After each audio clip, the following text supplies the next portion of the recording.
मंजरी की कहानी में आपका स्वागत है। एक समय की बात है, एक गांव में एक गरीब किसान रहता था। बहुत मेहनती था, लेकिन उसकी गरीबी उसे कभी चैन से रहने नहीं देती थी। किसान दिन रात कड़ी मेहनत करता, फिर भी उसकी फसलें अच्छी नहीं होती और उसके पास पर्याप्त धन नहीं था। एक दिन किसान थक हार कर अपने खेत में बैठा हुआ था। वह सोच रहा था कि आखिर उसकी इतनी मेहनत के बाद भी उसे सफलता क्यों नहीं मिलती। तभी अचानक देवी लक्ष्मी वहां प्रकट हुई। देवी लक्ष्मी ने कहा, हे किसान, तुम इतने दुखी क्यों हो?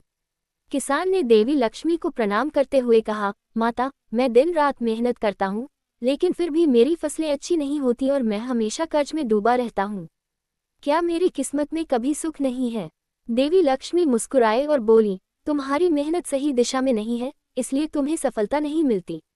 मैं तुम्हें एक सलाह देती हूँ। कल सुबह जब तुम अपने खेत में काम करने जाओ, तो सबसे पहले अपने घर के पास के बगीचे में एक पीपल का पेड़ लगाओ और उसकी नियमित रूप से पूजा और देखभाल करो। किसान ने देवी लक्ष्मी की बात मानी और अगले दिन से ही पीपल का पेड़ लगाने और उसकी देखभाल करने लगा। कुछ समय बाद उसने देखा कि उसकी फसलें अच्छी होने लगी और उसकी आय भी बढ़ने लगी। धीरे धीरे किसान के जीवन में समृद्धि आ गई और उसकी गरीबी दूर हो गई।